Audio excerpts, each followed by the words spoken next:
అత్యంత ఆదరణ పొందుతున్న number 1 premium range beauty products ARM pearl beauty. నమస్తే, వెల్కమ్ టు సుమన్ టీవీ. కోల్కతాలో డ్యూటీలో ఉన్నటువంటి డాక్టర్పై జరిగినటువంటి అత్యాచార ఘటనపై దేశవ్యాప్తంగా ఆందోళన వ్యక్తమవుతూ వస్తుంది. ఇందులో భాగంగానే డాక్టర్స్ కూడా నిరసన వ్యక్తం చేస్తూ వస్తున్నారు. ఈ ఘటనపై స్పందించేందుకు మనతో పాటు ఉన్నారు సీనియర్ గైనకాలజిస్ట్, పద్మశ్రీ అవార్డు గ్రహీత మంజుల అనగాని గారు.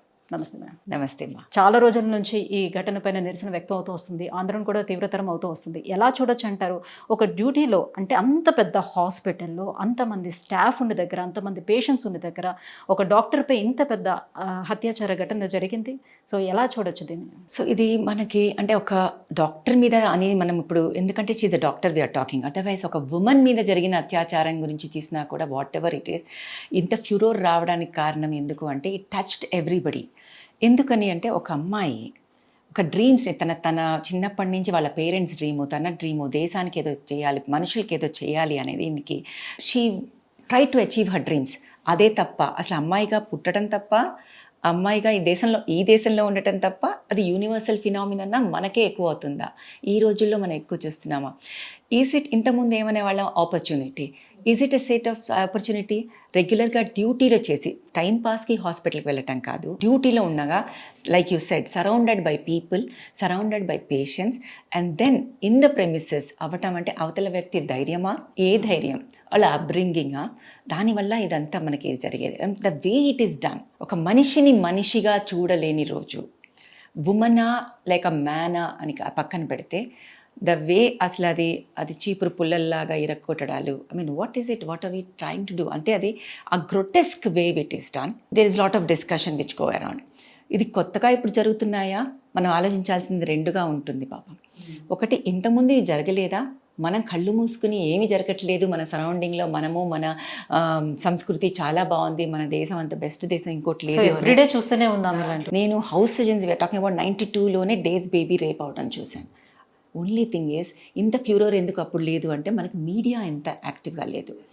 రెస్పాన్సిబిలిటీ తీసుకోవాల్సింది ఎవరికి ఉందంటే ఈక్వల్గా సొసైటీకి ఉంది, యాజ్ ఎ ఇండివిజువల్ పర్సన్ ఉంది, as a print media everybody has digital and everything, as a government has. So it is not 1%. So it is a politicians who make the decisions should make something tough that people are scared. మరి ఇదే కొన్ని రకాల దేశాల్లో, కొన్ని దేశాల్లో ఎందుకు లేదు? భయం. అంటే మనం ఇట్లా భయాన్ని ఇస్తే ఉండకుండా ఉంటుందా? ఇలా చేస్తే ఇలా అవుతుందేమో అన్న భయంతో ఉంటే చేయరా? అది మనం ఇంకొక విధంగా చూసుకోవాలి. అప్పుడు human rights will come into play. So ఏ విధంగా మనం దీన్ని చూడాలి? చట్టాలనేవి ఇంకొంచెం కఠినంగా చేయాలి అని అంటారు. పనిసరిగా కఠినంగా చేయటం ఒకటి, లూప్ హోల్స్ లేకుండా ఉండటం ఒకటి, ప్లస్ వాటిని మనం చేయాలి, అది ఇంప్లిమెంట్ చేయాలి. చేసినప్పుడే అది తెలిసిన వాళ్ళే మనకు ఒక 10 మందిలో ఒకళ్ళని తగ్గుతారా అని మనం అందరూ మాట్లాడుతూ ఉంటాం. There is always something called genetics. Then comes epigenetics. We know criminals have a little different genetic outset. So people want to put it on genes. నాలో తప్పు లేదు, నేను తప్పు చేయట్లేదు, నా జీన్స్ తప్పు అని. ఇది ఏంటి అంటే ఒక చాదర్ కింద అన్నీ మనం కప్పేసేసి చాలా బాగుంది, నీట్గా ఉంది ఇల్లు అనుకోవటం. No, epigenetics play equal role. అంటే మన అప్బ్రింగింగ్, మన సొసైటీ, మనం వాళ్ళకి ఇచ్చే ఒక సంస్కృతి అనేది చాలా చాలా ఇంపార్టెంట్. ఆ సంస్కృతిలో భాగంగానే ఇలా చేసేది తప్పు ఒప్పు అనేది క్లారిటీ ఉండాలి. There is no grey shades in this. ఈ తప్పు చేస్తే ఇది తప్పు, ఇది అవుతుంది శిక్ష అనేది కూడా క్లారిటీ ఉండాలి. We are all trying to do something, good touch, bad touch. As a doctor we try to teach that. చిన్న పిల్లల నుంచి నేర్పిస్తాం, అబ్బాయిలకి అమ్మాయిలకి గుడ్ టచ్, బ్యాడ్ టచ్. లక్కీగా దానివల్ల పిల్లలు ముందుకు వచ్చి చెప్తున్నారు, దానివల్ల భయం అనేది కొంచెం తగ్గి పేరెంట్స్కి, స్కూల్లో కౌన్సిలర్స్ చెప్తున్నారు, మనకు తెలుస్తుంది. మనకు తెలిసిన దాన్ని మనం ఇంకా దాన్ని పెద్దగా చేస్తున్నాం. పెద్దగా చేయడం వల్ల so many families are not even coming forward. అంటే మళ్ళీ సొసైటీ గురించి భయం. సో ఐ థింక్ ఎక్కడ ఫ్యాలసీ అవుతున్నాం అంటే we are blaming and shaming the victim. బతుకుంటే వాళ్ళు షేమ్ అవుతున్నారు. అది అప్పటితో అవ్వదు. వాళ్ళు ఇల్లు మారినా కూడా వాళ్ళకి ఇలా జరిగిందంట, ఆ పాపకి ఇలా జరిగిందంట. So in such a society where తప్పు ఎటువైపు నుంచి ఎలా జరిగినా కూడా విక్టిమ్ ఈజ్ బీయింగ్ ఎఫెక్టెడ్. మనకి ఇవి ఉంటాయి, మనకి యూఎస్లో, వెస్టర్న్ కంట్రీస్లో దిస్ ఎ రిజిస్ట్రీ. ఒక్కసారి వాళ్ళ మీద ఇట్లా వీళ్ళు మొలెస్టర్స్ అని కానీ ఏమన్నా ఉంటే రిజిస్ట్రీలో వాళ్ళ పేర్లు ఉంటాయి. సో వాళ్ళు ఏ ఏరియాకి వెళ్ళినా కూడా మనకు ఆ రిజిస్టర్లో మన ఏరియాలో వీళ్ళు ఉన్నారు అన్నప్పుడు మన జాగ్రత్తలు మనం పడుతుంటాం. ఇప్పుడు యాజ్ ఎ డాక్టర్ నా ఎక్స్పీరియన్స్ చెప్పాలి అంటే మేము Gandhi medical college long back Gandhi hospital where సికింద్రాబాద్లో ఆ మోండా మార్కెట్ దగ్గర రైల్వే ట్రాక్ పక్కన శ్మశానాల పక్కన గైనకాలజీ డిపార్ట్మెంట్ వేరేగా, హాస్పిటల్ కొంచెం వేరేగా, మధ్యలో అంతా ఖాళీగా, రాత్రులు పూట నల్లగా చీకటిగా, అస్సలు భయపడేవాళ్ళం కాదు. పేషెంట్కి బ్లీడింగ్ అవుతుందంటే బ్లడ్ బ్యాంక్ యువతల పక్క ఉంటే అక్కడి నుంచి ఇక్కడికి అమ్మాయిలం మేము పరిగెత్తుకుంటూ వెళ్ళి ఒకసారి మేమే బ్లడ్ ఇచ్చి మేమే ఆ బ్లడ్ని తీసుకుని మళ్ళీ ఇటు వచ్చేవాళ్ళు. We never had something called fear in our brains. ఆ భయమే లేని రోజుల్లో, అంటే ఆ రోజులు మంచివా లేదా మాకు భయం లేదు బికాస్ ఆఫ్ ద మీడియా దీనివల్ల, అంటే అప్పుడు కూడా జరిగేవేమో, అంటే ఐఎమ్ నాట్ తప్పు పట్టలేదు నేను మీడియాని, you understand my point, but we never had fear. ఇప్పుడు పట్టుకుని ఆలోచిస్తే అప్పుడు రోజులు జరిగేవి కాదా, జరిగేవి, కానీ అది జరిగేదాన్ని ఇంత పెద్దగా అవ్వకపోవడం వల్ల మేము భయం లేకుండా తిరిగామేమో, ఆర్ ఇప్పుడు నెంబర్ కూడా ఎక్కువైందేమో, ఆర్ అప్పటికన్నా ఇప్పుడు ఇంకా గ్రొటెస్క్గా అవుతున్నారేమో. అమ్మో ఈ అమ్మాయి రేప్ చేసి బయటకు వస్తే ఇదైపోతుందేమో అని చంపేయడాలు జరిగేవి కావేమో, అమ్మో ఈ అమ్మాయి చెప్తుంది నా మీద అనేసి యాసిడ్ పోయడాలు జరిగేవి కావేమో. అర్థమవుతుంది కదా నా పాయింట్. అంటే అప్పుడు అమ్మాయిలు ధైర్యంగా బయటకు వచ్చి చెప్పుకునేవారు కాదు కాబట్టి కేవలం రేపు వరకు జరిగి అది ఆగిపోయేది. ఇప్పుడు ధైర్యంగా వచ్చి చెప్పగలుగుతున్నారు కాబట్టి యూ గాట్ మై పాయింట్. ఇప్పుడు హత్యలు కూడా ఎక్కువైపోయాయి. సో అప్పుడు భ్రూణ హత్యలేవి అయ్యేవి, అమ్మాయిగా పుట్టడం మాకు భయం. ఎందుకు పేరెంట్స్ మేము చాలా మందిని అడిగేదాన్ని, ఎందుకు చేస్తారమ్మా ఇట్లాగా అనేసి, ఎందుకు అయ్యేది అబార్షన్స్ చేసుకునేవాళ్ళని. అప్పట్లో it was not a illegal act. So why do you want abortion అని అంటే, ఒకటి అమ్మో it's very difficult to save a girl.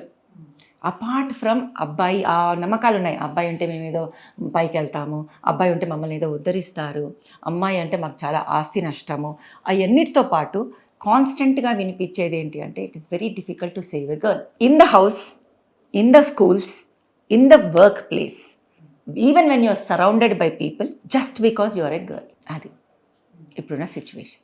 So ఇక్కడ చూసుకున్నట్లయితే అంటే ఈ సిచ్యువేషన్ వరకు వస్తే మనకి, సో హైకోర్టు కూడా చాలా సీరియస్ అయింది ఈ సిచ్యువేషన్ పైన. సో ఒక 40 మంది ఒక గుండాలు వచ్చి ఒక హాస్పిటల్ లోపల అంతా దాడి చేయటం అనేది, ఇంత సెక్యూరిటీ ఉండి అట్ ద సేమ్ టైం ఒక అత్యాచారం జరిగినటువంటి ఆ ప్లేస్ని కూడా కంప్లీట్గా క్లోజ్ చేస్తారు.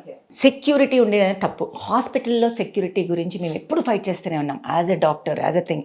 ఇఫ్ యూ టేక్ ఇలాంటి విషయాలు జరగకపోయినా డాక్టర్స్ మీద మ్యాన్ హ్యాండ్లింగ్ జరిగిన రోజులు చాలా ఉన్నాయి. అంటే ఒక పేషెంట్ చాలా ఘోరమైన పరిస్థితులు తీసుకొచ్చినప్పుడు ఆ పేషెంట్ చనిపోతే ముందు అక్కడున్న హౌస్ సర్జన్ని డాక్టర్ని కొట్టిన రోజులు చాలామంది ఉన్నాయి. ఆ టైంలో ఎన్నోసార్లు ఎన్నో విజ్ఞప్తులు డాక్టర్స్ చేశారు, వీ నీడ్ మోర్ సెక్యూరిటీ అని. సో సెక్యూరిటీ ఉంది హాస్పిటల్స్లో అనేది ఉత్తమాట. అంటే సెక్యూరిటీ ఇన్ ద సెన్స్ ఏంటంటే అక్కడ ఆల్రెడీ ఒక ఘటన జరిగింది కాబట్టి సో దాన్ని సీజ్ చేస్తూ పోలీసులు కూడా అక్కడ పెడతారు కదా, మరి అలాంటప్పుడు ఒక 40 మెంబర్స్ వచ్చి ఎట్లా దాడి చేయగలుగుతారు? Number game they all feel. ఒకటి, మేము చాలామంది ఉన్నాం, అవతల 3-4. సెకండ్, మేము వాళ్ళ మనుషులం వీళ్ళ మనుషులం, పవర్. కానీ ఒక నార్మల్ పర్సన్, ఇక్కడ అత్యాచారం చేసింది కూడా ఒక నార్మల్ పర్సన్, ఒక పోలీసు వాళ్ళకి ఒక ఇన్ఫార్మర్ గా ఉన్నటువంటి ఒక నార్మల్ పర్సన్ కి అంతమంది సపోర్టింగ్ ఎలా వస్తుంది అని. So that is what where I think facts have to come out. Because ఇంత ఫ్యూరోర్ ఇంత నడుస్తుంది అంటే there are certain things which we still don't know. So అది I think we should leave it for CBI to no.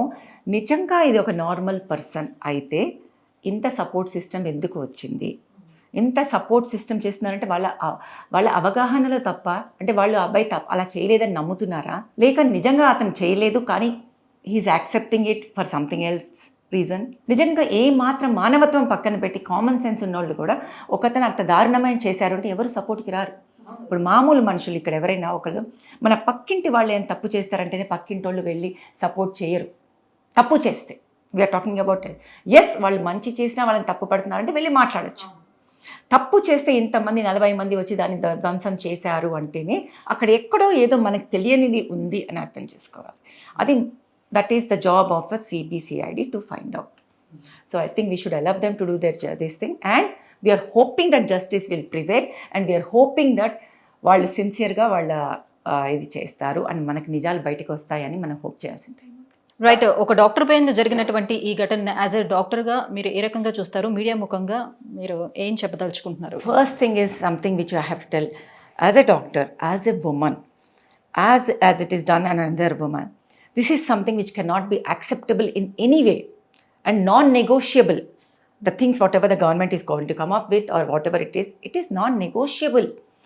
ఇలా జరగకుండా ఉండటానికి ఏవి తీసుకుంటే ఏ అమ్మాయి మీదన్నా ఎక్కడైనా కూడా, ఇంట్లో కావచ్చు, బయట కావచ్చు, స్కూల్స్లో కావచ్చు, ఎలాంటి ప్రదేశంలో రోడ్డు మీద వెళ్ళి ఆడుకున్నప్పుడు కావచ్చు, ప్రతిదానికి instead of blaming the girl child to old women, for being a women. This is something, this should not stop. ప్రతి ఇన్సిడెంట్ జరిగినప్పుడు ఇలా అన్ని జెసికా లాల్ స్ట్రీట్ దగ్గర నుంచి అక్కడ రేప్ జరగకపోవచ్చు, బట్ మర్డర్ జరిగింది. To Nirbhaya case, to another Nirbhaya case here, to another Nirbhaya case now, or many more who have not come out. We all as a nation should stand, and as a doctor, this is something it is totally condemnable and cannot be accepted or even negotiated in any way. ఒక్కొక్కసారి ఇలాంటివి విన్నప్పుడు నాకు human rights మీద they keep talking about అవతల మనిషికి human rights ఉన్నాయి, but చనిపోయిన అమ్మాయికి కూడా హ్యూమన్ రైట్స్ ఉన్నాయి కదా, వాళ్ళ పేరెంట్స్కి కూడా హ్యూమన్ రైట్స్ ఉన్నాయి కదా. కొన్ని నాకు అర్థం కావు human being. But for me any grotesque event cannot be accepted and will not be accepted and should be taken to task and it should be in the purview of the law and order and justice. So అమ్మాయిల విషయానికి వచ్చేటప్పుడు ఇలా జరుగుతుండేటప్పుడు అమ్మాయిలే అవేర్డ్గా ఉండాలి అని చెప్తారా? So parents ఎంతసేపు అమ్మాయిలు నువ్వు ఇలా ఉండాలి అలా ఉండాలని చెప్తారు కదా, ఇక్కడ ఉమెన్ని కాదు మెన్ని కూడా సరిగ్గా. ఇప్పుడు బాయ్స్ కూడా సేఫ్ లేరు కదమ్మా. ఓన్లీ థింగ్ ఇస్ ఇంకా ఉమెన్ కన్నా boys are very less boys come out and talk about it because they are suppose to be stereotypically strong. చెప్పాల్సింది అమ్మాయిలకే లేకపోతే అబ్బాయిలుగా అనేది అందరికీ. See let me tell you what, abuse is there both on boys and girls, but just by sheer number and మనం వాళ్ళు స్టీరియోటిపికల్గా అబ్బాయిలు ఏడవకూడదు, అబ్బాయిలు స్ట్రాంగ్గా ఉండాలి, so you need to prove your self. So probably over time it becomes boys, the abused become abuser again. So like I said, epigenetics is upbringing. అంటే మనం తల్లి తండ్రి అబ్బాయిల్ని ఎలా పెంచుతున్నాం అనేది equally important. And then telling girls to be vocal is important. I am not telling you to tell అమ్మాయిలు జాగ్రత్తగా ఉండండి. No, it's your right to play, it's your right to dream, whatever you want to be, but be vocal. Don't take it light. అవతల వాళ్ళు joke చేశారు, no, there are certain things where jokes will not come. So please be vocal. If somebody makes any obscene remark, please come out and talk. So అబ్బాయిలకి ఎలా behave చేయాలో ఎలా చెప్పాలో అమ్మాయిలకి ఊరుకోకూడదు, భయపడకూడదు, please be vocal and tell అనేది నేర్పించాల్సిన అవసరం ఎంతైనా ఉంది. మ్యామ్, ఈ కేసులో మనం ఫోరెన్సిక్ ఇంపార్టెన్స్ని ఎలా చూడొచ్చు అని అంటారు? సో అంటే ఆమె పైన సామూహికంగా అత్యాచారం జరిగిందని కొంతమంది చెప్తున్నారు, లేదు కాదు అని కొంతమంది చెప్తున్నారు. సో ఈ విషయం ఎట్లా ఏ రకంగా తెలియ అవకాశం? చాలా ఇంపార్టెంట్ క్వశ్చన్, ఎందుకంటే facts are more important than speculations. Facts బయటకు వచ్చేది ఫోరెన్సిక్స్లోని. ఇంత ముందులాగా సినిమాల్లో చూపించినట్టుగా అట్లా ఊహాగానాలతో మనం ఏం కేసుల్ని సాల్వ్ చేయలేం. మనకి క్లియర్గా ఇప్పుడు డిఎన్ఏ అనేది చాలా చిన్న మాత్రంలో కూడా తెలుస్తుంది. సో ఎంత క్లీన్ చేయాలని చూసినా, ఎంత మార్చేసినా ఆ డిఎన్ఏ ఒక చోట ముట్టుకున్న తర్వాత ఇంకో చోట ముట్టుకున్నా కూడా మన డిఎన్ఏని లేపచ్చు. సో ఎన్ని రకాల సెమెన్ శాంపిల్స్ ఉన్నాయి, if it is condoms which is used, what type of latex is used తో సహా, ఎవరు మన చేతులు పెట్టినా, గోల్డ్తో మనకి చర్మం మీద ఇది జరిగిన, ఆ అమ్మాయి గోళ్ళలో మనకి చర్మం అబ్బాయి వాళ్ళది ఎవరిదైనా వచ్చినా, ప్రతిదీ బ్లడ్ స్ప్లాటర్ దగ్గర నుంచి ఆ బ్లడ్ స్ప్లాటర్ పడి వాళ్ళ బట్టల మీద పడినా, వాళ్ళు ఎంత వాష్ చేయాలని చూసినా, అంటే వీళ్ళు ఫోరెన్సిక్ వచ్చేటప్పటికే మొత్తం ఆ సెమెన్ అదంతా కూడా డ్రై చేసిన they are under estimating the power of forensics. ఫోరెన్సిక్స్కి ఏం నీడ్, ప్రతిదానికి బయటకు వచ్చి మేము ఇది చేస్తున్నాం చెప్పాల్సిన అవసరం లేదు. Let us wait for the final report. Forensics have evolved so much in today's times. We can make out everything. Preliminary report is not what is important. Final report where the DNA testings, every person who is involved will be caught. In today's time, ఎక్కడి నుంచి లేపి మన DNA వేరే చోట ఉన్నా కూడా, చిన్న దాంట్ నుంచి కూడా, మైక్రోస్కోపిక్ ఫైబర్ నుంచి కూడా మనం డిఎన్ఏని తీయచ్చు. So just a matter of time when actual facts అయితే తెలుస్తాయి. మరి ఫ్యాక్ట్స్ని కవర్ చేస్తారా, బయటకు వస్తారా, వాటివి I cannot answer. But forensics have evolved in such a way that ఎంతమంది ఎవరెవరు వాళ్ళ జీన్స్ని మనం ఎవరు ఎక్కడి నుంచి వచ్చినాయితో సహా, ఏ రకంగా చంపారుతో సహా, ఆ బ్లడ్ స్ప్లాటర్ ఏ బట్టల మీద ఎంత ఉతికినా ఏం చేసినా we can make out. No question of not being. So ఈ కేసు కనుక నిజంగా ఫోరెన్సిక్స్ బయటకు వచ్చి నిజంగా ఇది అని బయటకు వచ్చిన రోజు, ఇలా పట్టుకోవచ్చు అని తెలిసిన రోజు, నెక్స్ట్ టైం ఎవరైనా భయపడే అవకాశాలు ఉంటాయి. అంటే నిర్భయ ఘటన ఢిల్లీలో జరిగినటువంటి అమ్మాయి పైన రేపు ఎంత పెద్ద సంచలనం సృష్టించిందో మనకు తెలిసిందే. సో దాని తర్వాత అలా అని చెప్పి చట్టాలని చేంజ్ చేసుకుంటూ వచ్చినా ఆగిపోయాయి అక్కడతో. ఉల్టా మాట్లాడితే let me tell you another thing, are we all talking because the girl is dead? అంటే so many rape victim come forward and talk. అప్పుడు మనందరం మాట్లాడాం.